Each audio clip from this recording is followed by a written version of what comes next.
Phrases को समझते हैं। देख लो बेटा, शुरू तो कर दिया, आगे के 10 वोकैबुलरी शुरू कर दिया। लगा है यहाँ paper over the cracks. Paper over the cracks का मतलब होता है गलती को छुपाना। पेपर ओवर द क्रैक्स का मतलब होता है कि कोई गलती कर दी गई है, कोई गलती कर दी गई है, उसे क्या करना, छुपा देना। अब पेपर का मतलब होता है पन्ना, ओवर का मतलब होता है ऊपर, क्रैक्स का मतलब होता है दरार। मान के चलो कि कहीं दरार पड़ गई, कहीं आपने कील लिया, ठोक दिया उसमें, अब वहां दरार पड़ गई। आपने क्या किया, एक पेपर लिया और एक पेपर को चिपका दिया कि दरार दिखे ही ना, यानी आपने क्या किया, अपनी गलती को छिपा दिया। यानी छिपाना क्या बोलते हैं, छिपाना बोलते हैं पेपर ओवर द क्रैक्स, यानी कि अपनी गलतियों पर पर्दा डालना, अपनी गलतियों को छुपाना, टू हाइड प्रॉब्लम्स। नेक्स्ट देखो, नेक्स्ट है आपका pass the head. Pass the head का मतलब होता है पैसा इकट्ठा करना।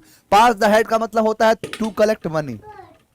अब देखो, पास का मतलब होता है पास करना, अब हेड का मतलब होता है टोपी। आपने देखा होगा कि जब बहुत सारी जगह पे जब मदारी वाला आता है तो पहले अपनी प्रतिभा को दिखाता है, पहले अपनी कला को दिखाता है, उसके बाद अब टोपी लेके और चारों तरफ घूमता है और क्या करता है, वो पैसे को इकट्ठा करता है। तो पास द हेड का मतलब क्या हो गया, पैसा इकट्ठा करना। जैसे ये टोपी है तो टोपी लेके क्या करेगा, चारों तरफ घूमेगा, अब जिसको जितने पैसे मिलेंगे सभी लोग अपना पैसा देंगे। तो पास द हेड का मतलब क्या हो गया, पैसा को इकट्ठा करना। नेक्स्ट वर्ड है आपका पुल समन्स लेग। अब पुल समन्स लेग का मतलब होता है मजाक करना।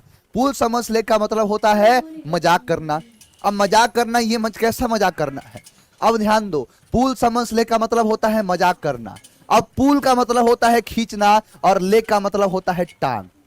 अब पुल का मतलब होता है खींचना और समन्स मतलब किसी का, और लेग का मतलब टांग। बिल्कुल मॉक होगा, खिल्ली उड़ाना। जैसे आप लोग बोलते हो ना, किसी की टांग खींचना। अब किसी की टांग खींचना मतलब क्या हो गया, मजाक करना।